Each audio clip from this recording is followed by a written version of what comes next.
Hello, I'm Oral Gibbs, and welcome to Oral Gibbs Live. I have a very interesting guest with me on the program this evening. You'll be my guest. This program is made possible by the Windward Islands Bank. The Windward Islands Bank in Phillipsburg, Cul-de-Sac, and in Simpson Bay. Windward Islands Bank for all your banking needs, and GEBE, our local water and electricity company, serving St. Martin for over 6 decades. 24/7, GEBE, your local water and electricity company. I'm Oral Gibbs. With me is the man himself, the one and only, Mr. Jessurun. How you doing, sir? Good evening, and thank you for the invitation. Also for your viewers, your listeners. We are available. Thank you for being here, because the last time I was trying to get you was last year, remember? Yeah. But you was off. Yes. So you're back and everything is going okay so far? Well, it's every day a struggle. The situation in St. Martin is not easy. And as you know, we are one of those persons that a lot of people come to you and share with you their concerns of how the development is going, how St. Martin is developing. So, it's always a struggle for the people, and being in the midst of it, right, this is daily life. Wow. Well, when you look at St. Martin today, we still have a lot to be grateful for. I think this is the best island in the world. Well, those who say the best have to define for who. It can be indeed the best island in the world for who. If you look at it from the perspective of workers, and you see how many complaints workers have, then it's for sure not the best island in the world for the workers. And especially not if you compare the workers in this part of the kingdom with those in the Netherlands. Thus, when we look at for who it is the best, we have to look at others, most probably for those that are doing business, because that is what you see. Most of the indicators. That's not necessarily true. Well, it's a good thing that we analyze. Right. What you see that the central bank, the government, Ministry of State, when you listen to our ministers, they talk about the development. They talk about the finances that are improving. So when you are looking at those things, you say, where the finances is coming from? It can be from the workers that have a minimum wage. It cannot be from the poor and the needy. So where is it coming from? Now, they say it's coming because now the tourists are coming back.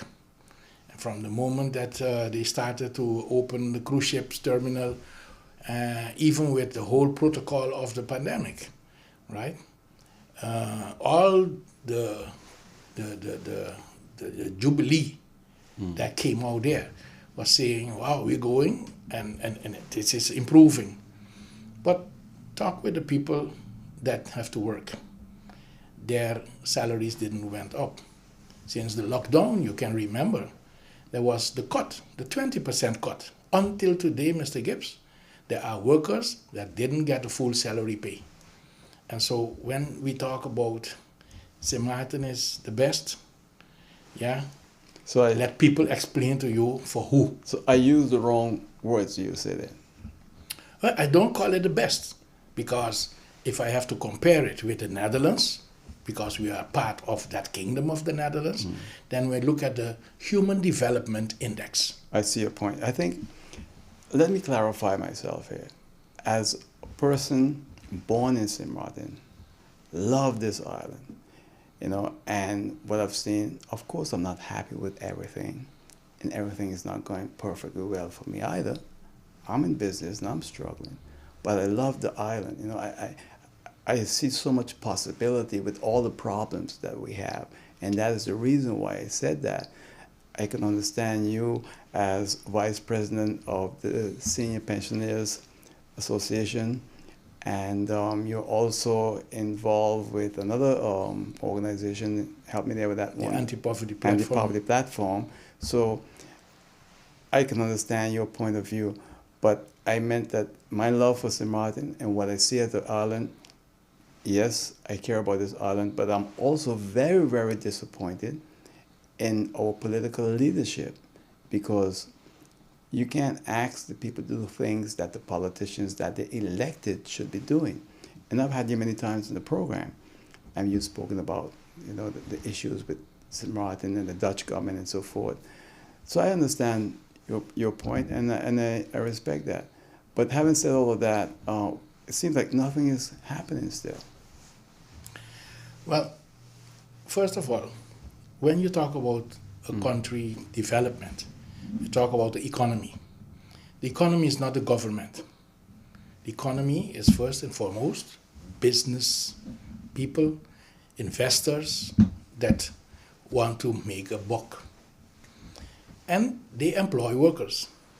So when you look at, for instance, something that came out today, some experts decided to say that the people that have invested their premium money in the ENIA for Curaçao and St. Martin, those that have to get that pension have to realize that they need to get a cut. And why that cut? Because apparently those that managed the ENIA took out money out of the company, the premium monies, to give it to friends and cronies. So how do you think that happened, Mr. Jessurun? On whose watch did that happen? Well, I look at it like this, Mr. Gibbs. Before you look at who had to look and oversee, what happened, who did what, I'll go a little further by saying it was this week that the workers of the towers in Mullet Bay that have been manifesting already over the last 2 years, that they still didn't get their monies. It shows you that before you look at how well people are doing, you have to see the economy, those that invest in the economy, those that do business in St. Martin, those that make money in St. Martin. How are they doing business? Let's jump back to India, though. I think that's important that we clarify that. Yes. Because this should have been supervised by the Central Bank of Curaçao and St. Martin, and it didn't happen. It happened, but what is the case? There was a lot of paperwork that was masked. And for that, even the accountants that have been admitting and allowing this had to get a disqualification in the Netherlands. So, but why the Netherlands? Here again, I have a problem with that. Because that organization that had to do it was registered. These accountants were registered in the Netherlands. Okay. And for them to do their job, they have these qualifications, these certifications, and that is the board that looks at it. So I don't want to cast blame here, but I think we need to clarify something here for our audience. And that is, you brought it up. ENIA was then taken over, supervised fully by the Central Bank of Curaçao and St. Martin. Yes. And the directors of that company are saying now that the Central Bank of Curaçao and the Netherlands and St. Martin actually screwed it up. So, well, Mr. Gibbs, I haven't seen what happened. I have seen the last verdict, because the Central Bank brought all these people to court. Because what they found and what they saw, to rescue the premium monies of those that have bought their insurance, that have bought their premium, measures had to be taken. When I read this morning, this article of these two experts, they were saying, because the amount of coverage is not enough for the years to come, it is not fair to wait until the next generation has to get the pension. They said, based on the solidarity principle, they have to start to cut now. And you see, here's why I have a problem with this whole thing, and I disagree with you on the part of the Central Bank again, because we put our confidence in the central bank to supervise these insurance companies. And this is not the first time it has happened, by the way. If you go back to 1995, just after Hurricane Lewis, they screwed up again there also. So there's a pattern here. Everyone is relaxed. They have their friends. So the real supervision doesn't happen. And that happened also in this case with Enya. Let's not fool ourselves about it. Let me put it this way. Government has a tax office. When the government is not getting the correct taxes, who to blame? You that is doing business have to provide the correct data and the correct monies. And if they don't get it, they audit you. Now I'm telling you what is happening. So many tricks are being played out. Not to pay or to pay less. So when we look at it, you are looking from the perspective, okay, the central bank had to supervise. Government tax office had to supervise, had to do their job. Yes, they have to do their job. But before that, there is a responsibility, an ethical responsibility. I'm sure, Mr. Gibbs, when you do business, your ethics is number one. You do the things correctly. And if you can do it correctly, why all others can't do it correctly? Why is it so that the government, central bank, or the tax office, that they have to slap you on the wrist when you are not doing the things correctly? But did you see the list of names, politicians, etc., that received millions of guilders from India? I was very concerned when I saw that list to see even St. Martiners on that list, where at that time that this thing came out, the workers from the towers didn't get their money. Until today, Mr. Gibbs. It was last week. The 1st of April was this week, right? Yeah. 1 year ago, they inked an agreement that within 24 hours they would get 50% of what was owed to them. It was not done. Within 3 months, they would have gotten all their monies that was owed to them. It was not done. So what is happening here is something serious happening. When we look at Enya, and then we go to Towers Mullet Bay, we see it is about the same business owner. And when we say, this is how you do business in St. Martin, yes, Mr. Gibbs, you told me you started at Mullet Bay. So many workers started at Mullet Bay. But who made money in Mullet Bay? First and foremost, the investors. And what we saw after 1995, Hurricane Lewis, Mullet Bay was not restored. What happened with the insurance monies?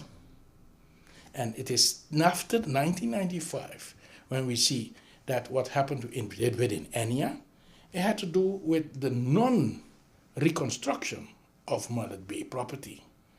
And still, in the books of Enya, it was said that they had acquired those properties or that they were owning those properties and that they were inflating the value of that. And that was then done in the books of the Enya, and that is how the monies were taken out of the company. Now, you see that this was already sanctioned in court in the first instance. They are appealing it now, but the bottom line is the amount of monies that had to be at Enya are not there. So the whole issue is this. Who benefited from it? Not the workers, not the pensioners, not those that put their premium money there. And that is what we mean with look at who is benefiting. And is this to call a benefit when you rob Peter to give Paul a compensation? Well, no, I agree, but again, no, I worked in Mullet Bay and I worked there when Hushan Ansari owned the company, so I know him well. I had many conversations with him, and he's a brilliant man, a very, very intelligent man. But having said that, look, he bought all the key people, and we can't fool ourselves when we say there was collusion. with people in high places. And that's why we are where we are today. And that is the reason why, Mr. Jessurun, I said earlier, in the end, it's your government. In this case, it's our government and the central bank to blame. Hussein Ansari is a brilliant man. He's smart. He tricked them. And tonight we're here talking. We don't want to acknowledge our part as a country, our part of our political leadership, and the supervisory body, which in this case the central bank, failed us. And that's basically what it is, in a nutshell, to simplify it. And any businessman, I wouldn't do it, but any businessman who comes from outside, they'll do it because there's no love for Simran. Like I said to you earlier in the beginning, that love got to be there. Their love is money, not Simran. When you listen to the people, they tell you that, according to them, there is no protection for the workers. There's no protection for the people. There's no protection for the poor and the needy. But all these politicians, they fill their pockets. So when they talk like this, they forget about the people. Only on the campaign trail they talk about the people. Every day they want to say this is in the benefit of the people, but at the end of the day, the people is not seeing that in their pocket. But they see politicians increasing their wealth. Now, this is something, when you share this and when you bring this, it is a narrative that we have to look into. So I can understand that you say our own government, politicians, and our own officials in the supervisory bodies like the central bank and all of that, they are looking through their fingers. But I think that before we say that it is our own is doing it, we have to look at the end of the day who is permitting it. Because Mr. Gibbs, before we came to 10-10-10, this island was being developed in the context of the Netherlands Antilles. And the whole development of our islands with what was actually the direction of the United Nations was mandated by Article 73 of the United Nations Charter, where the interest of our people had to be paramount. And so when we look today at how the Human Development Index is from the Netherlands, and then the Netherlands being the member state, and we compare how the Human Development Index is. It's a huge difference. Exactly. And then we say, who was responsible to implement Article 73 of the United Nations? Not we, not our politicians, but first and foremost, the politicians of the member state, the Netherlands. And I agree with you. So when we look at it from that perspective, what has been the development here is what they have allowed, right? So then you're saying then the blame goes back to the Netherlands then? Well, I don't call it blame. I call it politics. This is what they wanted. They didn't want to treat us fair and equal. This is the policy. It was a policy already from before the United Nations time. It's always been. It was the policy how they have treated our people by enslaving them, not paying them. And then what happened after emancipation? They were still not providing them with an equal treatment.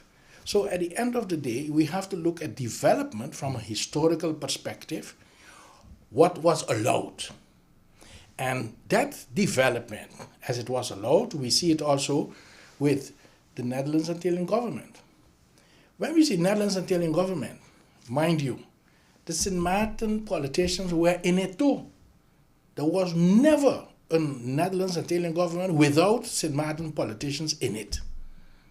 And with that said, what was allowed, what was agreed, right, by those politicians for the investors, that was allowed by the member state, the Netherlands.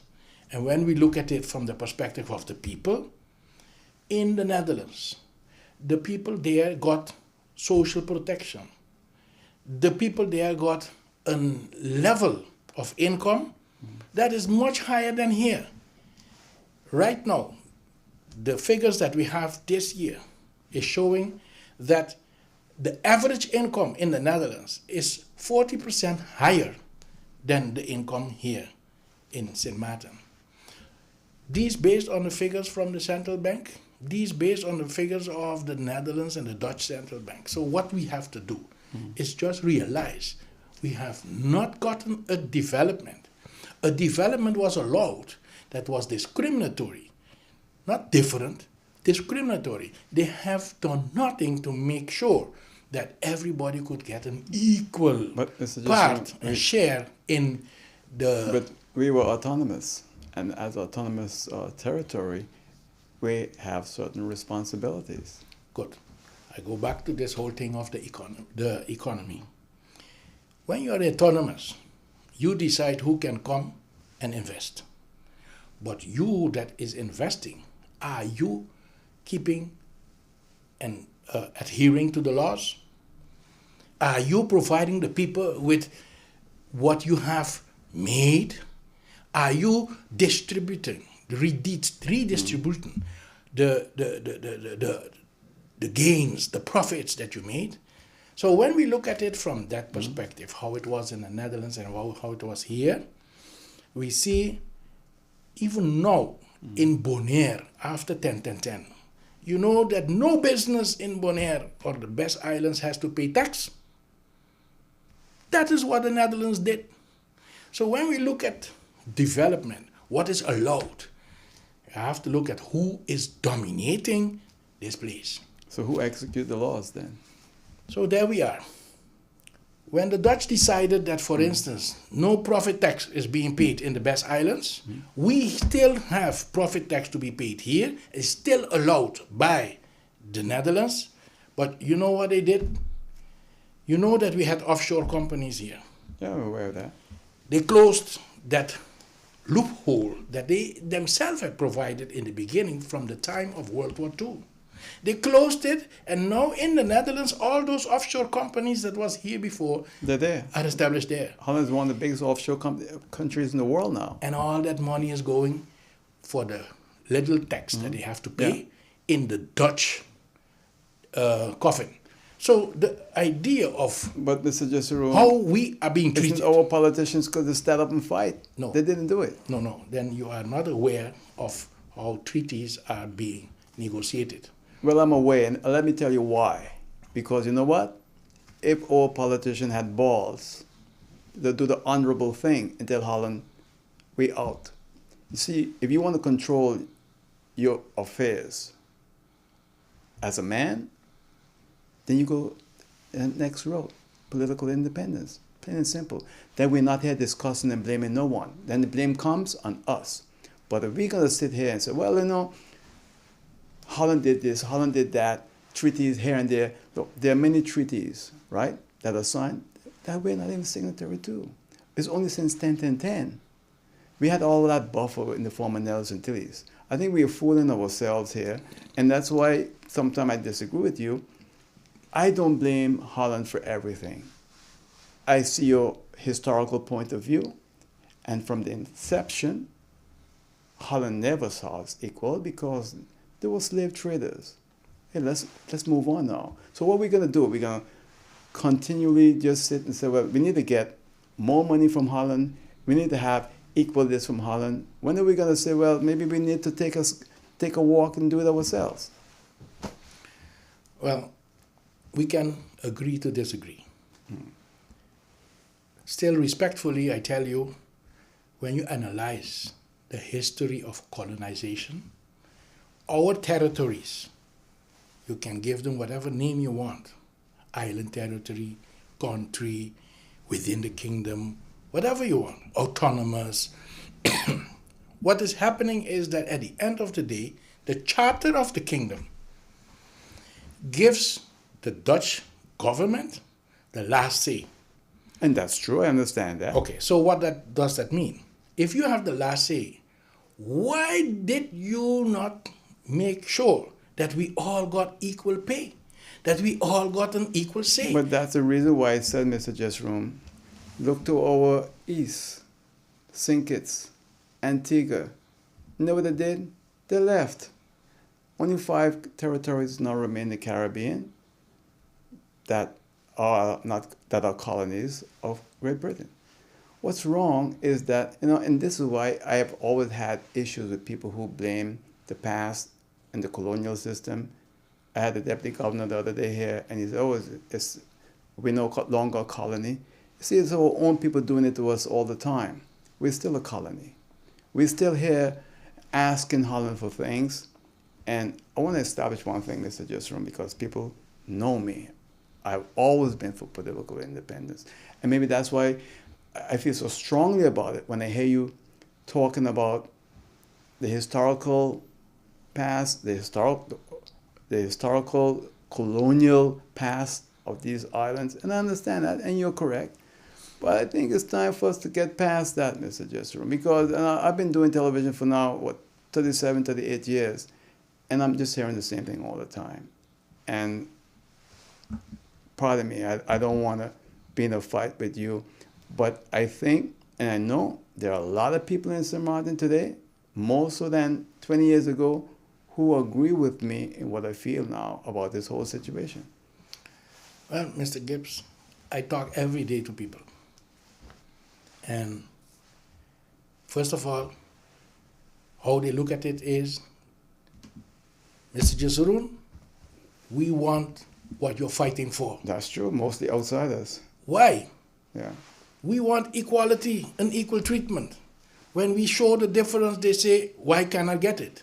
I want it for my health care, I want it for my education, I want it for everything. Yeah. Now, when we talk like that, and I illustrate for you, Yeah. it is based on what we have as citizens in the Kingdom of the Netherlands.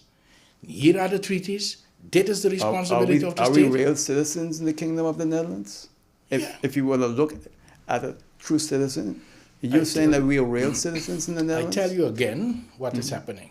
Look at how the United Nations Charter has defined our status. What is our status? We have a limited degree of sovereignty, but we are still part of the member state, the Netherlands.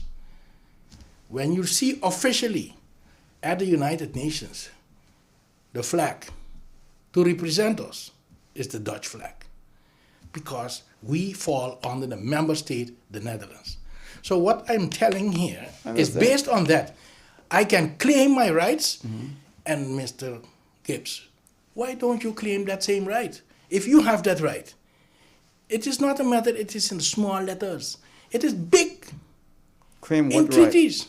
Equal treatment, equal rights for you, economically, financially, socially. And why that was not happening, I agree with you. Our own politicians that we have elected, we have expected from them that they would stand up for our rights, that they would have demanded our rights. It's not what they are doing. And there is where I said, you see, if now that we are in the member state, the Netherlands, the Kingdom of the Netherlands, you don't stand up for our right. Do you think that they will do it tomorrow? But you think we can stand when they now? jump out? But the thing is, right now, we left the Nelson Antilles 12 years ago with a debt of over $5 billion for the Nelson Antilles. St. Martin now, 12 years later, with a debt of 1.4 billion guilders and counting. Mr. Gibbs, the story that we are repeating, that we have a debt with the Netherlands, that is a false story. You know why? Because, Mr. Gibbs, when you look at the human rights development, colonialism, slavery, all of those were crimes against humanity, had to be compensated. I agree. And the compensation had to be that the development have to come, and that was in Article 73 of the Charter of the United Nations, in such a way that we would have been developed up to an equal level. The member state didn't do that. That is where we say you have to demand your right. Because if you don't say nothing, they continue to do what is not right. But isn't our politicians the one to demand? I mean, first of all, our people. Because we elect people and we elect politicians that are knowledgeable or they are not knowledgeable. So what is happening? What is happening? If you, as a leader, are not knowledgeable, you can't defend us well because you don't know what is my right. But they are a reflection of the people. So that's why I'm telling you, our task was first to raise the awareness that we all have equal rights in the kingdom. And with that, when you have equal rights, you have to demand now representatives that will fight for that right. So just the way that we are fighting for everybody to get equal right, and this is now known fact. Why is it that our own leaders, politicians, still do not pick that fight? Well, let us establish one thing here, that St. Martin is different than many other islands in that it is run by a few families, less than 20. They wield political power and influence. They're not very well educated, but they're very brilliant at other things, and I think you're aware of.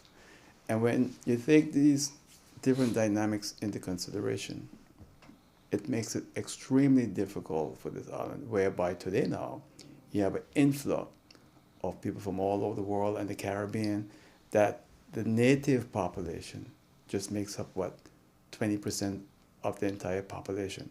That in itself creates a problem where you still have a small group of families running and controlling this country. And maybe that's a problem. And until that changes, you and I will be here talking until the Jews convert. Well, if we don't talk, nobody will hear. So first thing, I applaud you for having these kind of programs where people can be informed and they can be educated. That's number one. Number two, once you know what is your right, Bob Marley said, then you have to get up and you have to stand up for your right. Now, I have to give this little point of hope. The Parliament of St. Martin invited the Anti-Poverty Platform and the Consumers Coalition to Parliament to explain what is the inequality in the relationship of St. Martin and the Kingdom of the Netherlands. Right. We provided in 3 sessions in Parliament detailed information of the inequalities and the discrimination based on these international treaties. So for our parliamentarians, it was not only information, it was also education. What is it that we hoped from them? That they would have used that information in addressing this with government. One positive thing, they asked a lawyer from the United States to come and to address this issue of this political human right for a full measure of self-governance. If we have that, yes or no.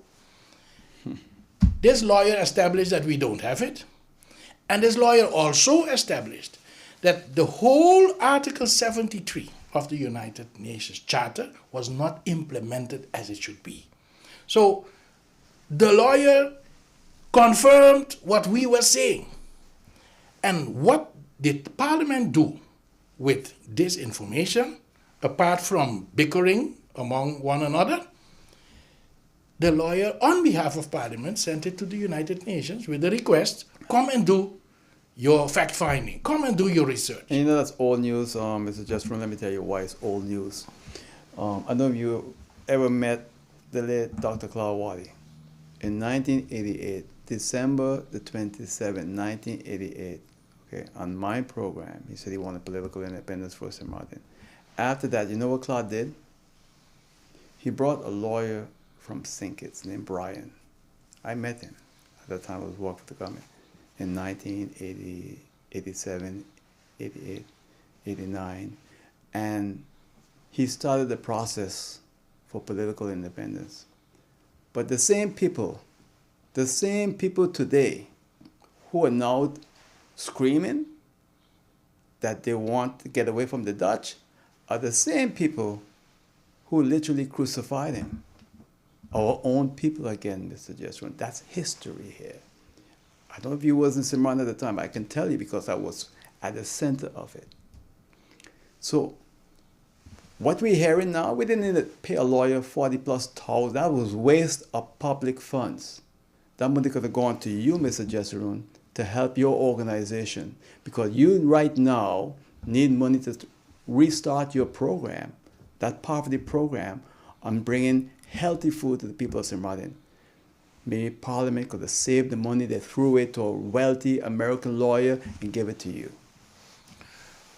Mr. Moore, always Mr. when Gibbs, not Moore. I know you're older than the Moore show, but this is Oral Gibbs show. Mr. Gibbs. Yeah, pardon me for that. It's all right.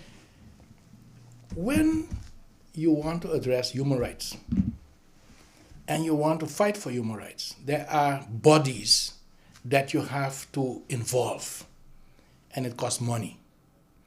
You know how many times we were told to go court? Even when we were in Parliament, there were parliamentarians telling us to look among the poor and the needy for the money to pay for lawyers here, to go court here. When you don't get your right here, you go in appeal. When you don't get it here in appeal, you go in cassation. Whatever they brought up, it cost money. Now, when Parliament said, I want a lawyer to look at it, whoever they had asked to look at it, Mr. Gibbs, they had to pay. Now, I look at it this way. $40,000 and still haven't paid everything? That's a lot of money. I look at it this way. What is the information, the content that was brought for us? And that, I have to say, until now, I haven't seen nobody yet. All the years that they have been sucking. Because you wasn't here at the time. I just told you a while ago, back in the 80s, that we were hashing the old thing. We know that already. You forget nothing that new that we didn't know. in the Netherlands Antilles, St. Martin being part of it, yeah, we all as an Antillian were looking out for how we can develop. I'm an independista, and I can tell you that from the moment that we were trying to look at what will be the best constitutional status for the Netherlands Antilles, based on the decolonization that we have to promote, we have to go towards independence, towards a full measure of self-governance. But what happened?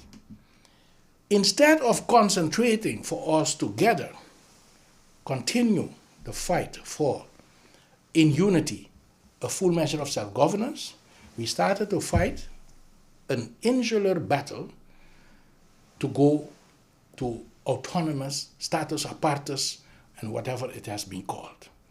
That fight was not to unite the people from the Antilles. And who do you think started that fight? Well, I saw that the politicians walked up front with that. I thought you were going to blame the Dutch and I won. Well, Mr. Moore, if I tell you that the Dutch was stimulating it, because it was part of their game of divide and rule. Of course, that's why I asked that question. To pull that out of you. When you see how the Dutch went along with it, right? Even today, you know why the best islands was provided with this status of being a special municipality? It was said by the Dutch quartermasters to make St. Martin, Curaçao, and Aruba jealous, so that the people then can say, I also want to integrate in the Netherlands. So you see the agenda. I separate, I give you this, and then I want you now to say, boy, I'm better off. But have you gone to the best island and speak with people? But I've been there and speak with people there, and they're not happy. I know. They're not happy. I know. Oh, okay. That is why I tell you. So then how are we going to make us envious of them when they're not happy there? When you play divide and rule, you don't make the people equal. You keep them divided and unequal. Because with that inequality, you can manipulate. Wow. Now, instead of that, we realize this is the game they play. Instead of we uniting and demanding equal treatment for all, we don't do that. Mr. Jessurun, That's where I promote it. I gotta go to a break because I looked at my clock here and I'm way over my time. So we're gonna go to a break and we'll come right back. All right, please stay with us right here on All Gives Live.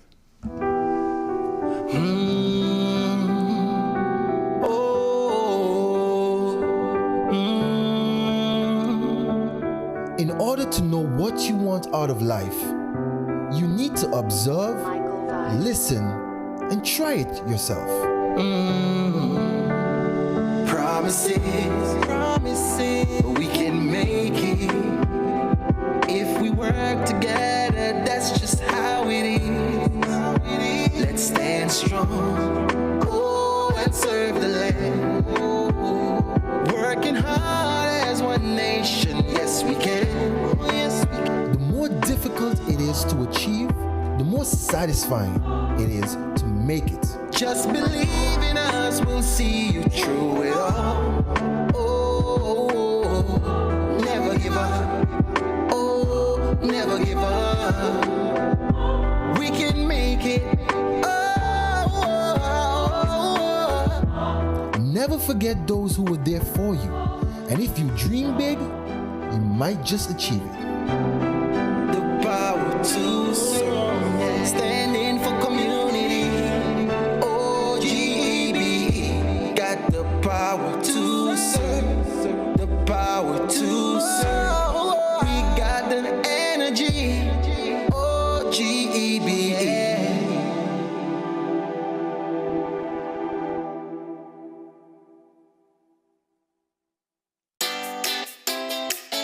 Make use of WIB mobile banking with easy access and direct usage of face recognition,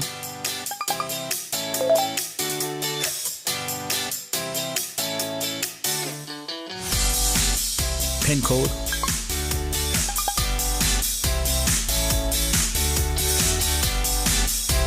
or fingerprint.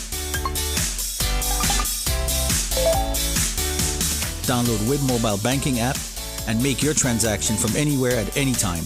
For more information, You're watching Oral Gibbs Live. I'm here speaking with Mr. Raymond Jessurun. He's from the Anti-Poverty Platform. He's also Senior Vice President of the St. Martin Pensioners Association. He's my guest on the program this evening. Always a pleasure having him on the program. I know sometimes you get the politicians angry, but hey, look, we're having him always here. It's a regular, and we appreciate it. Although he always make the mistake and call me more. Yeah. So we touch on a lot of things. I can't recall because I don't have any questions written down. The country packages that the Dutch government is saying, look, you have to, these packages will have to be executed. But at the same time, Parliament is saying, hey, but you're removing us from our responsibility. It goes back again to what you were saying earlier about the whole colonial and historical overview of the kingdom when it comes to these islands. Exactly. And then bring it back to the entity that they want to establish to oversee the implementation of the country package. They call it, at first, the Caribbean Reform Entity. But if you say it is Caribbean, it was 3 Dutchmen that they wanted to establish there that have to give account to the Minister of Interior Affairs and Kingdom Relations in the Netherlands. So what Caribbean is in it? If it is Caribbean, then you have to look for Mia Motley. Then you have to look for all the other Caribbean leaders to provide us with that support, that assistance, that guidance. That's number one. They changed it. They said we don't call it reform entity anymore. We call it reform and development entity. And that was done because of Curaçao that wanted to see the word development in it. But you know what happened, Mr. Gibbs? When you look at the history again of development, what we have seen in our territories is what was allowed by the colonial government in the Netherlands. So what you see now, as you can see in the Best Islands, what you see now that is now imposed on Curaçao, Aruba, and St. Martin, Right. the country packages, more or less the same. But let's look at it from the perspective of the people. If the people are in poverty, could you imagine that none of the packages has in it, we are going to bring the people out of poverty? It is still the same recipe. Because that's not their objective. There we are. So when you say the people are in poverty and the people have equal rights in the same member state, what's happening?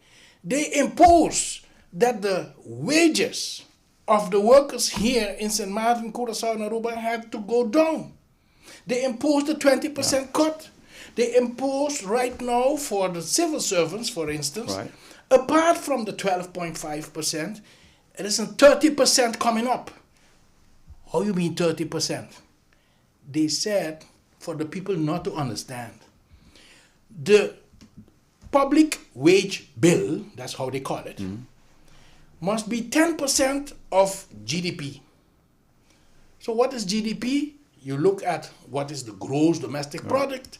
You take 10% of it, and what you see, your government public wage bill is higher. So it has to be cut. So we did the calculation, and it had to be cut by over 30%. And if we use the GDP after COVID, it had to be cut even more. Exactly. So what are we talking about? We are talking about an imposition of the Dutch government to make the workforce cheaper, for them to get less money than they are getting now, whereas cost of living, nowhere in the package they address it. They want to increase poverty.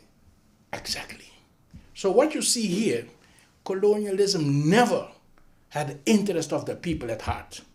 And so what you see here, we have here a collaboration of the NAUP government coalition with this government from the Netherlands.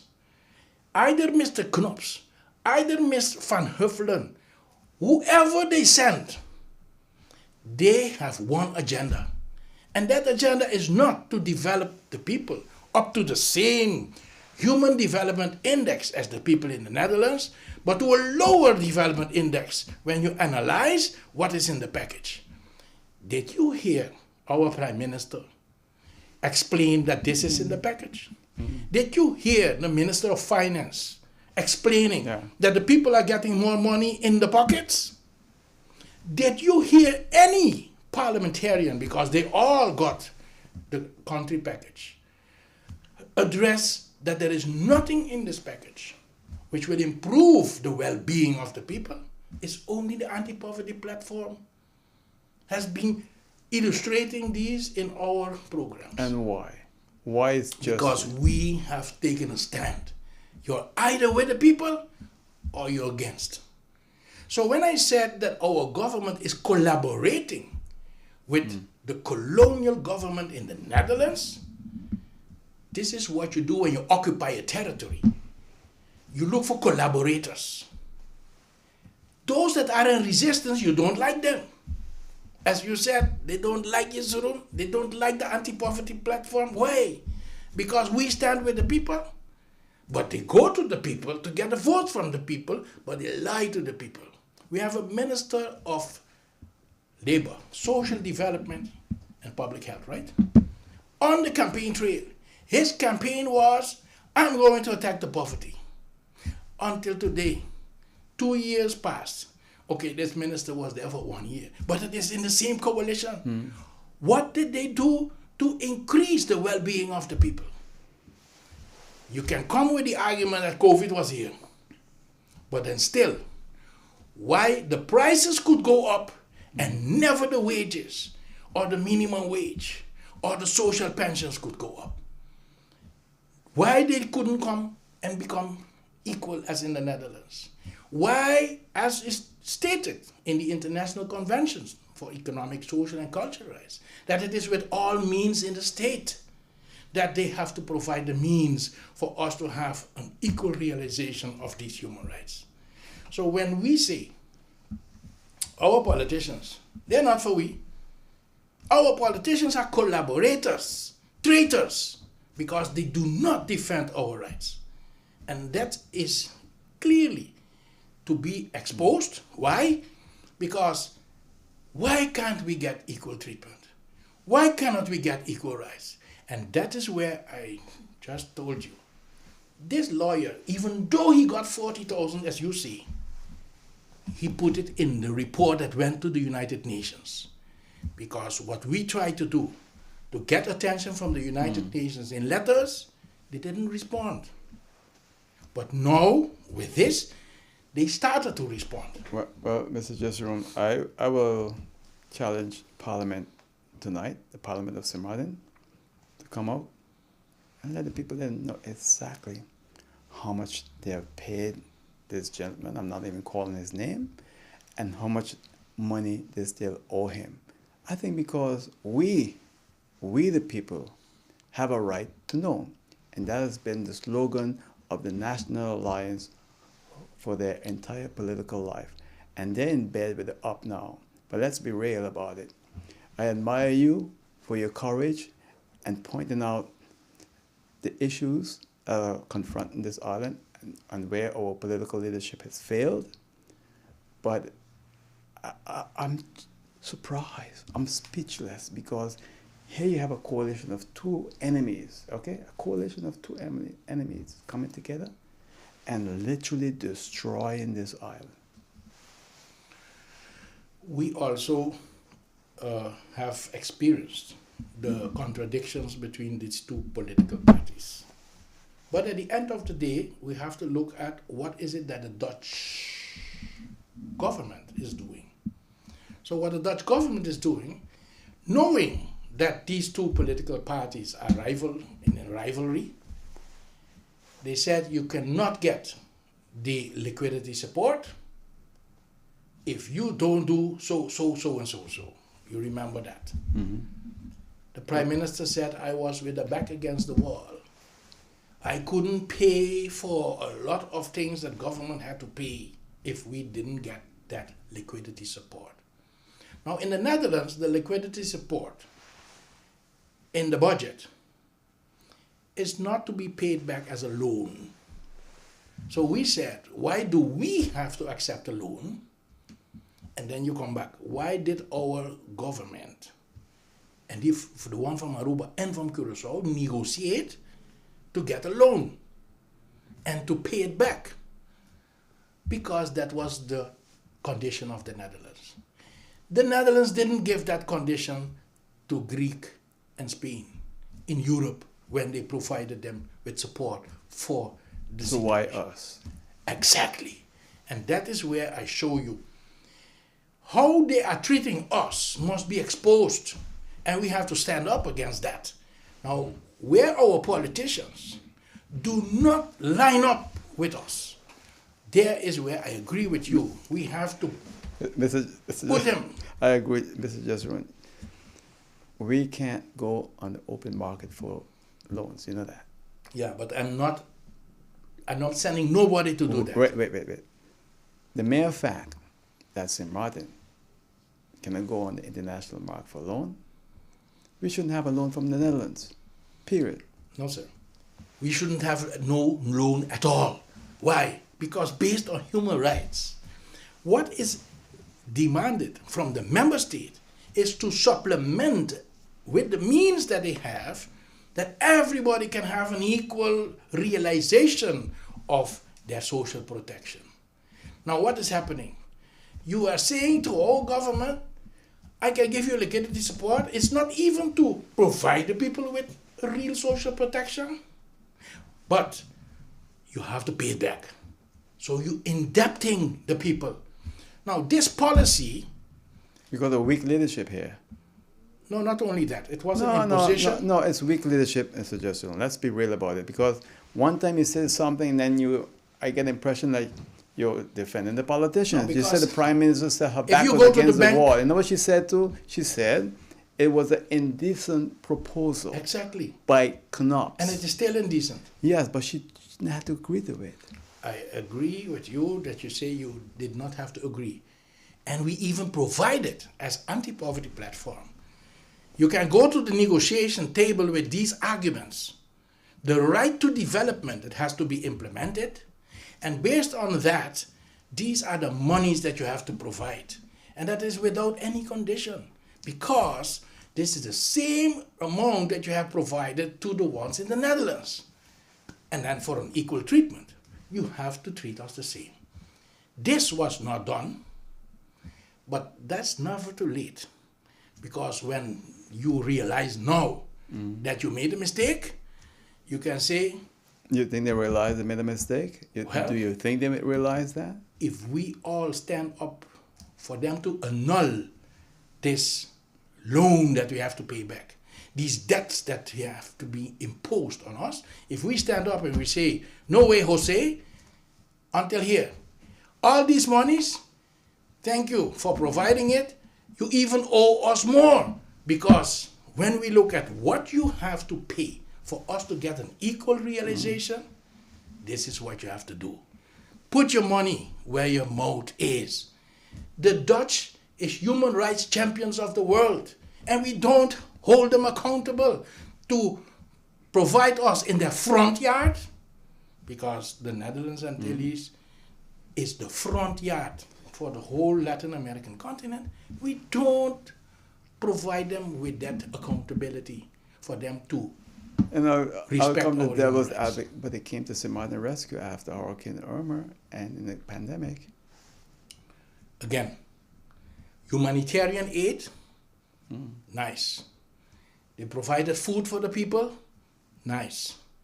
But that's not what they did in the Netherlands.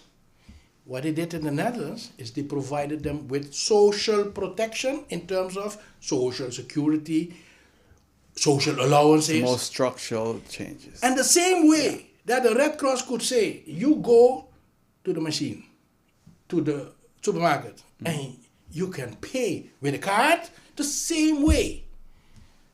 The minimum wage, the old age pensions, the social allowances can be organized for us to have it the same way as in the Netherlands. But, and this is where we are. You see the policy of colonization? I keep you different. I keep you in a discriminatory position. And as long as you accept it, you get it. But if you stand up for your right, then we have to address that right.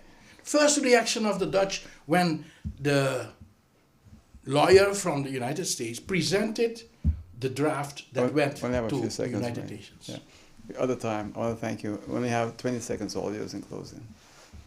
I'm looking forward to your next program for us to continue this interesting conversation, because I think the more we reflect, the more we can think about what we can do to come out of this situation. Well, it's always a pleasure having you in the program. I admire you and your courage and your dedication to people. I want to thank you again, all right? You're welcome. And that's it for now. See you next time. Till then, take care. Good night. Bye.